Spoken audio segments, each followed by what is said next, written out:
Hello friends, आपके अपने YouTube channel साहित्यिक नॉलेज में आपका स्वागत है। फ्रेंड्स, हम पढ़ रहे हैं यूजीसी नेट जेआरएफ के सिलेबस में शामिल कहानियों को। आज हम पढ़ेंगे कहानी चीफ की दावत। इस कहानी के रचनाकार भीष्म साहनी जी हैं। इस कहानी का प्रकाशन वर्ष 1955 ईस्वी में हुआ। भीष्म साहनी जी का कहानी संग्रह पहला पाठ, जिसका प्रकाशन वर्ष 1957 ईस्वी में हुआ, इसी में चीफ की दावत कहानी संकलित है। चीफ की दावत कहानी के पात्रों की बात करें तो सामनाथ की पत्नी, सामनाथ का बॉस अर्थात साहब उनका, और सामनाथ की बूढ़ी माँ है। इस कहानी के उद्देश्य की बात करें तो पुरातन पीढ़ी के प्रति नई पीढ़ी की मूल्यहीनता और स्वार्थपरता का चित्रण करना, माता के मातृत्व एवं त्यागमय स्वरूप को प्रकट करना तथा युवा पीढ़ी द्वारा वृद्धजनों की अवहेलना का यथार्थ चित्रण करना है। फ्रेंड्स, चलिए हम कहानी पढ़ना शुरू करते हैं। आज मिस्टर सामनाथ के घर चीफ की दावत थी। सामनाथ और उनकी धर्मपत्नी को पसीना पोंछने की फुर्सत न थी। पत्नी ड्रेसिंग गाउन पहने, उलझे हुए बालों का जूड़ा बनाए, मुंह पर फैली हुई सुर्खी और पाउडर को मले, और मिस्टर सामनाथ सिगरेट पर सिगरेट फूंकते हुए चीज़ों की फहरिस्त अर्थात सूची या लिस्ट हाथ में थामे एक कमरे से दूसरे कमरे में आ जा रहे थे। आखिर 5 बजते बजते तैयारी मुकम्मल होने लगी। कुर्सियाँ, मेज़, तिपाई, नैपकिन, फूल सब बरामदे में पहुंच गए। ड्रिंक का इंतजाम बैठक में कर दिया गया। अब घर का फालतू सामान अलमारियों के पीछे और पलंगों के नीचे छिपाया जाने लगा। तभी सामनाथ के सामने सहसा एक अड़चन खड़ी हो गई। माँ का क्या होगा, इस बात की ओर न उनका और न उनकी कुशल गृहिणी का ध्यान गया था। मिस्टर सामनाथ श्रीमती की ओर घूमकर अंग्रेजी में बोले, माँ का क्या होगा। श्रीमती काम करते करते ठहर गई और थोड़ी देर तक सोचने के बाद बोली, इन्हें पिछवाड़े इनकी सहेली के घर भेज दो। रात भर बेशक वहीं रह लें, कल आ जाएं। सामनाथ सिगरेट मुंह में रखे सिकुड़ी आंखों से श्रीमती के चेहरे की ओर देखते हुए पल भर सोचते रहे। फिर सिर हिलाकर बोले, नहीं, मैं नहीं चाहता कि उस बुढ़िया का आना जाना यहाँ फिर से शुरू हो। पहले ही बड़ी मुश्किल से बंद किया था। माँ से कहे कि जल्दी ही खाना खा के शाम को ही अपनी कोठरी में चली जाएं। मेहमान कहीं 8 बजे आएंगे, इससे पहले ही अपने सब काम माँ निपटा ले। सुझाव ठीक था, दोनों को पसंद आया, मगर फिर सहसा श्रीमती बोल उठी।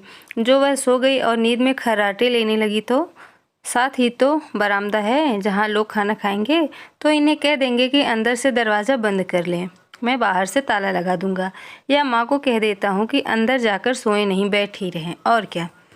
और जो सो गई तो डिनर का क्या मालूम कब तक चले, 11 बजे तक तो तुम ड्रिंक ही करते रहते हो। सामनाथ कुछ खींच उठे, हाथ झटकते हुए बोले, अच्छी भली यह भाई के पास जा रही थी, तुमने यूं ही खुद अच्छा बनने के लिए बीच में टांग अड़ा दी। वाह, तुम और माँ बेटे की बातों में मैं क्यों बुरी बनूं, तुम जानो और पहचाने। मिस्टर सामनाथ चुप रहे। यह मौका बहस का न था, समस्या का हल ढूंढने का था। उन्होंने घूमकर माँ की कोठरी की ओर देखा। कोठरी का दरवाज़ा बरामदे में खुलता था। बरामदे की ओर देखते हुए झट से बोले, मैंने सोच लिया है, और उन्हीं कदमों से माँ की कोठरी के बाहर जा खड़े हुए। माँ दीवार के साथ एक चौकी पर बैठी दुपट्टे में मुंह सिर लपेटे माला जप रही थी। सुबह से तैयार होती देखते हुए माँ का दिल भी धड़क रहा था। बेटे के दफ्तर का बड़ा साहब घर पर आ रहा है, सारा काम सुबीते से चल जाए। माँ, आज तुम खाना जल्दी खा लेना, मेहमान लोग 7:30 बजे तक आ जाएंगे। माँ ने धीरे से मुंह पर से दुपट्टा हटाया और बेटे को देखते हुए कहा, आज मुझे खाना नहीं खाना है बेटा, तुम तो जानते हो मांस मछली बने तो मैं कुछ नहीं खाती। जैसे भी हो अपने काम जल्दी से निपटा लेना। अच्छा बेटा। और माँ, हम लोग के पहले बैठक में बैठेंगे, उतनी देर तुम यहाँ बरामदे में बैठना, फिर जब हम यहाँ आए तो तुम गुसल खाने के रास्ते बैठक में चली जाना। माँ आवाक बेटे का चेहरा देखने लगी, फिर धीरे से बोली, अच्छा बेटा। और माँ जल्दी सो नहीं जाना, तुम्हारे खर्राटे की आवाज़ दूर तक जाती है। माँ लज्जित सी आवाज़ में बोली, क्या करूँ बेटा, मेरे बस की बात नहीं है, जब से बीमारी से उठी हूँ नाक से सांस नहीं ले सकती। मिस्टर सामनाथ ने इंतजाम तो कर दिया, फिर भी उनकी उधेड़-बुन खत्म नहीं हुई। जो चीफ अचानक उधर आ निकले तो 8-10 मेहमान होंगे, देसी अफसर, उनकी स्त्रियां होंगी, कोई भी गुसल खाने की तरफ जा सकता है। क्षोभ और क्रोध में वह झुंझलाने लगी। एक कुर्सी को उठाकर बरामदे की कोठरी बरामदे में कुर्सी के बाहर रखते हुए बोले, आओ माँ, इस पर जरा बैठो तो। माँ माला संभालती पल्ला ठीक करती उठी और धीरे से कुर्सी पर आकर बैठ गई। यूँ नहीं माँ, टांगे ऊपर चढ़ाकर नहीं बैठते, यह खाट नहीं है। माँ ने टांगे नीचे उतार ली। और खुदा के वास्ते नंगे पाँव नहीं घूमना, न ही वह खड़ाऊ पहनकर सामने आना। किसी दिन तुम्हारी यह खड़ाऊ उठाकर मैं बाहर फेंक दूंगा। माँ चुप रही। कपड़े कौन से पहनोगी माँ? जो है वही पहनूंगी बेटा, जो कहो पहन लूँ। मिस्टर सामनाथ सिगरेट मुंह में रखे फिर अधखुली आंखों से माँ की ओर देखने लगे और माँ के कपड़ों की सोचने लगे। सामनाथ हर बात में तरतीब चाहते थे। घर का सब संचालन उनके अपने हाथ में था। कुर्टियाँ कमरों में कहाँ लगाई जाएं, बिस्तर कहाँ पर बिछे, किस रंग के पर्दे लगाए जाएं, श्रीमती कौन सी साड़ी पहने, मेज किस साइड हो। सामनाथ को चिंता थी कि अगर चीफ का साक्षात माँ से हो गया तो कहीं लज्जित ना होना पड़े। माँ को सिर से पाँव तक देखते हुए बोले, तुम सफ़ेद कमीज और सफ़ेद सलवार पहन लो माँ, पहन के आओ तो जरा देखूं। माँ धीरे से उठी और अपनी कोठरी में कपड़े बदलने चली गई। यह माँ का झमेला ही रहेगा। उन्होंने फिर अंग्रेजी में अपनी पत्नी से कहा, कोई ढंग की बात हो तो भी कहें, अगर कहीं कोई उल्टी सीधी बात हो गई तो चीफ को बुरा लगा तो सारा मज़ा जाता रहेगा। माँ सफ़ेद कमीज और सफ़ेद सलवार पहनकर बाहर निकली। छोटा सा कद, सफ़ेद कपड़ों में लिपटा छोटा सा सूखा हुआ शरीर, धुंधली आंखें, केवल सिर के आधे झड़े हुए बाल पल्ले की ओट में छिपाए थे। पहले से कुछ ही कम कुरूप नजर आ रही थी। चलो ठीक है, कोई चूड़ियाँ उड़ियाँ हो तो वो भी पहन लेना, कोई हर्ज नहीं है। चूड़ियाँ कहाँ से लाओ बेटा?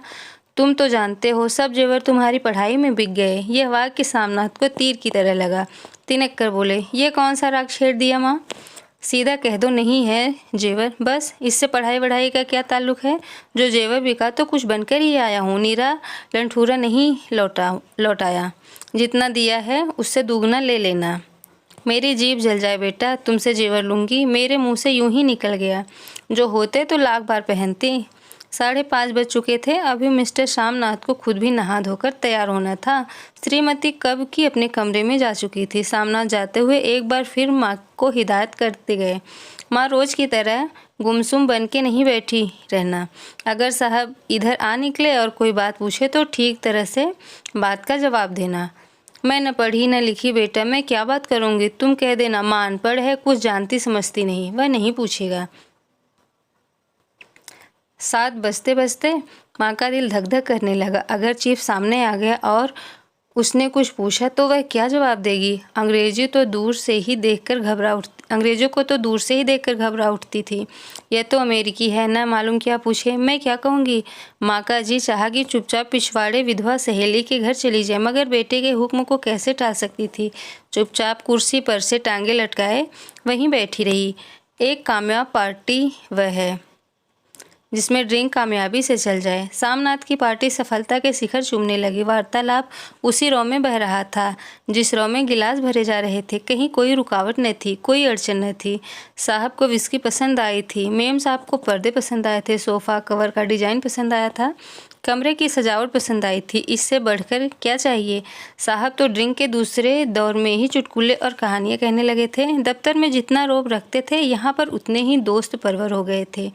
और उनकी स्त्री काला गाउन पहने, गले में सफ़ेद मोतियों का हार, सेंट और पाउडर की महक से ओत-प्रोत कमरे में बैठी सभी देसी स्त्रियों की आराधना का केंद्र बनी हुई थी। बात बात पर हंसती, बात बात पर सिर हिलाती और सामनाथ की स्त्री से तो ऐसे बातें कह रही थी जैसे उनकी पुरानी सहेली हो। और इसी रो में पीते पिलाते 10:30 बज गए। वक्त गुजरते पता नहीं चला।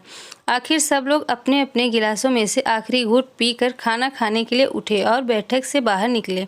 आगे आगे सामनाथ रास्ता दिखाते हुए, पीछे चीफ और दूसरे मेहमान। बरामदे में पहुंचते ही सामनाथ सहसा ठिठक गए। जो दृश्य उन्होंने देखा उससे उनकी टांगें लड़खड़ा गई और क्षण भर में सारा नशा हिरन होने लगा।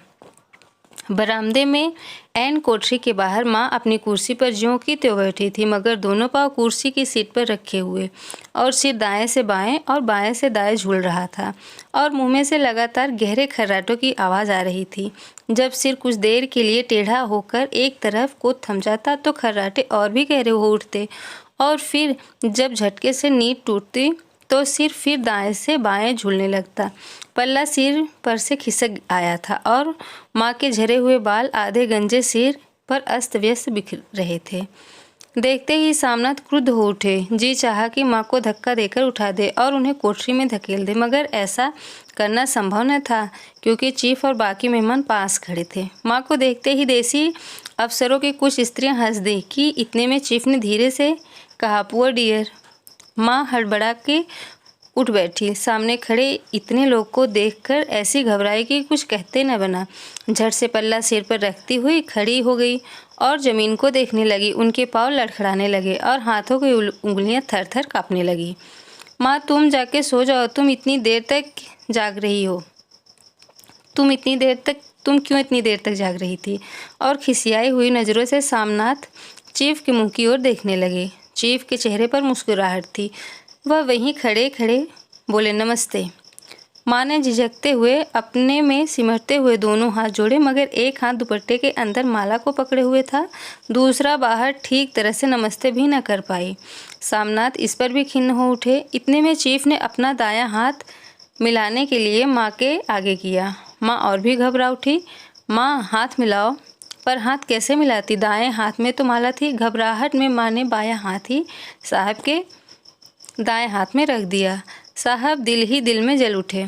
सामनाथ दिल ही दिल में जल उठे। देसी अफसरों की स्त्रियां खिलखिलाकर हंस पड़ी। यूँ नहीं माँ, तुम तो जानती हो दायां हाथ मिलाया जाता है, दायां हाथ मिलाओ। मगर तब तक चीफ माँ का बायां हाथ ही बार बार हिलाकर कह रहे थे, हाउ डू यू डू। कहो माँ, मैं ठीक हूँ, खैरियत से हूँ। माँ कुछ बड़बड़ाई। माँ कहती है मैं ठीक हूँ। कहो माँ, हाउ डू यू डू। माँ ने धीरे से सकुचाते हुए बोली, हाउ डू डू। एक बार फिर कहा उठा। वातावरण हल्का होने लगा। माँ ने स्थिति संभाल ली थी। लोग हंसने चहकने लगे थे। सामनाथ के मन का क्षोभ भी कुछ कम होने लगा था। साहब अपने हाथ में माँ का हाथ अब भी पकड़े हुए थे और माँ सिकुड़ी जा रही थी। साहब के मुंह से शराब की बू आ रही थी। सामनाथ अंग्रेजी में बोले, मेरी माँ गांव की रहने वाली हैं, उम्र भर गांव में ही रही हैं, इसलिए आपसे लजाती हैं। साहब इस पर खुश नज़र आए। बोले, सच? मुझे गांव के लोग बहुत पसंद है। तब तो तुम्हारी माँ गांव के गीत और नाच भी जानती होंगी। चीफ खुशी से सिर हिलाते हुए माँ को टकटकी बांधे देखने लगे। माँ, साहब कहते हैं कोई गाना सुनो, कोई पुराना गीत। तुम्हें तो कितने ही याद होंगे। माँ धीरे से बोली, मैं क्या गाऊंगी बेटा, मैंने कब गाया है। वाह माँ, मेहमान का कहा भी कोई टालता है। साहब ने इतना रीझ से कहा है, नहीं गाओगी तो साहब बुरा मानेंगे। मैं क्या गाऊं बेटा, मुझे क्या आता है। वाह, कोई बढ़िया टप्पे सुना दो, 2 पत्तर अनारा दे। देसी अफसर और उनकी स्त्रियों ने इस सुझाव पर तालियां पीटी। माँ कभी दीन दृष्टि से बेटे के चेहरे को देखती, कभी पास खड़ी बहू के चेहरे को। इतने में बेटे ने गंभीर आदेश भरे लिहाज में कहा, माँ। इसके बाद हाँ या ना सवाल ही न उठता था। माँ बैठ गई और क्षीण दुर्बल लर्जरी आवाज़ में वह पुराना विवाह का गीत गाने लगी। हरियाणी माए हरियाणी भेड़े, हरियत भागी भरिया है। देसी स्त्री खिलखिला के हंस उठी। 3 पंक्तियां गा के माँ चुप हो गई। बरामदा तालियों से गूंज उठा। साहब तालियां पीटना बंद ही नहीं करते थे। सामनाथ की खींच प्रसन्नता और गर्व में बदल उठी। माँ ने पार्टी में नया रंग भर दिया था। तालियां थमने पर साहब बोले, पंजाब के गांवों में दस्तकारी क्या है? सामनाथ खुशी में झूम रहे थे। बोले, ओ। सामनाथ खुशी में झूम रहे थे। बोले, ओ बहुत कुछ साहब। मैं आपको एक सेट उन चीज़ों का भेंट करूंगा, आप उन्हें देखकर खुश होंगे। मगर साहब ने सिर हिलाकर अंग्रेजी में फिर पूछा, नहीं, मैं दुकानों की चीज़ नहीं मांगता। पंजाबियों के घरों में क्या बनता है? औरतें खुद क्या बनाती हैं? सामनाथ कुछ सोचते हुए बोले, लड़कियां गुड़ियां बनाती हैं और फुलकारियां बनाती हैं। फुलकारी क्या? सामनाथ फुलकारी का मतलब समझाने की असफल चेष्टा करने के बाद माँ को बोले, क्यों माँ, कोई पुरानी फुलकारी घर में है? माँ चुपचाप अंदर गई और अपनी पुरानी फुलकारी उठा लाई। साहब बड़ी रुचि से फुलकारी देखने लगे। पुरानी थी, जगह जगह से उसके तागे टूट रहे थे और कपड़ा फटने लगा था। साहब की रुचि को देखकर सामनाथ बोले, ये फटी हुई है साहब, मैं आपको नई बनवा दूंगा। माँ बना देगी? क्यों माँ, साहब को फुलकारी बहुत पसंद है, इन्हें ऐसे ही एक फुलकारी बना दोगी ना? माँ चुप रही, फिर डरते डरते धीरे से बोली, अब मेरी नज़र कहाँ है बेटा, बूढ़ी आंखें क्या देखेंगी? मगर माँ का वाक्य बीच में ही तोड़ते हुए सामनाथ साहब को बोले, वह जरूर बना देंगी, आप उसे देखकर खुश होंगे। माँ ने सिर हिलाया, धन्यवाद किया और हल्के हल्के साहब ने सिर हिलाया, धन्यवाद किया और हल्के हल्के झूमते हुए खाने की मेज की ओर बढ़ गए। बाकी मेहमान भी उनके पीछे पीछे हो लिए। जब मेहमान बैठ गए और माँ पर से सबकी आंखें हट गई तो माँ धीरे से कुर्सी पर से उठी और सबसे नज़रें बचाती हुई अपनी कोठरी में चली गई। मगर कोठरी में बैठने की देर थी कि आँखों से छल छल आंसू बहने लगे। वह दुपट्टे से बार बार उन्हें पोंछती, पर वह बार बार उमड़ आते, जैसे बरसों का बांध तोड़कर उमड़ आए हों। माँ ने बहुतेरा दिल को समझाया, हाथ जोड़े, भगवान का नाम लिया, बेटे के चिरायु होने की प्रार्थना की, बार बार आंखें बंद की, मगर आंसू बरसात के पानी की तरह जैसे थमते ही न आते थे। आधी रात का वक्त होगा। मेहमान खाना खाकर एक एक करके जा चुके थे। माँ दीवार से सटकर बैठी, आंखें फाड़ी दीवार को देखे जा रही थी। घर के वातावरण में तनाव ढीला पड़ चुका था। मोहल्ले की निस्तब्धता सामनाथ के घर में भी छा चुकी थी। केवल रसोई में प्लेटों के खनकने की आवाज़ आ रही थी। तभी सहसा माँ की कोठरी का दरवाज़ा जोर से खटकने लगा। माँ, दरवाज़ा खोलो। माँ का दिल बैठ गया, हड़बड़ाकर उठ बैठी। क्या मुझसे फिर कोई भूल हो गई है? माँ कितनी देर से अपने आप को कोस रही थी कि उन्हें क्यों नींद आ गई, वह क्यों ऊँघने लगी। क्या बेटे ने अभी तक क्षमा नहीं किया? माँ उठी और कांपते हाथों से दरवाज़ा खोल दिया। दरवाजे खुलते ही सामनाथ झूमते हुए आगे बढ़ आए और माँ को आलिंगन में भर लिया। ओ अम्मी, तुमने तो आज रंग ला दिया। साहब तुमसे इतना खुश हुआ कि क्या कहूँ। ओ अम्मी, अम्मी। माँ की छोटी सी काया सिमट कर बेटे के आलिंगन में छिप गई। माँ की आंखों में फिर आंसू आ गए। उन्हें पोंछती हुई धीरे से बोली, बेटा तुम मुझे हरिद्वार भेज दो, मैं कब से कह रही हूँ। सामनाथ का झूमना सहसा बंद हो गया और उनकी पेशानी पर फिर तनाव के बल पड़ने लगे। उनकी बाहें माँ के शरीर पर से हट आई। क्या कहा माँ, यह कौन सा राग तुमने फिर छेड़ दिया? सामनाथ का क्रोध बढ़ने लगा था। बोलते गए, तुम मुझे बदनाम करना चाहती हो ताकि दुनिया कहे कि बेटा माँ को अपने पास नहीं रख सकता। नहीं बेटा, अब तुम अपनी बहू के साथ जैसा मन चाहो रहो। मैंने अपना खा पहन लिया, अब यहाँ क्या करूँगी? जो थोड़े दिन जिंदगानी के बाकी हैं, भगवान का नाम लूँगी। तुम मुझे हरिद्वार भेज दो। तुम चली जाओगी तो फुलकारी कौन बनाएगा?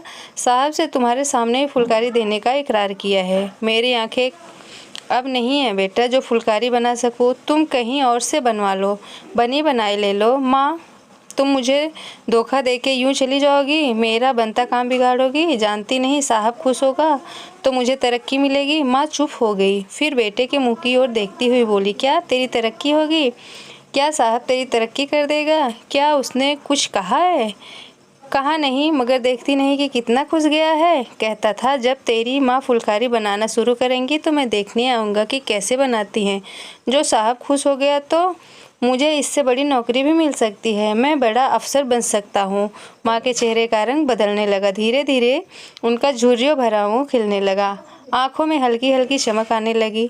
तो तेरी तरक्की होगी बेटा, तरक्की यूं ही हो जाएगी। साहब को खुश रखूँगा तो कुछ करेगा, वरना उसकी खिदमत करने वाले और हैं तो मैं बना दूँगी बेटा, जैसा बन पड़ेगा बना दूँगी।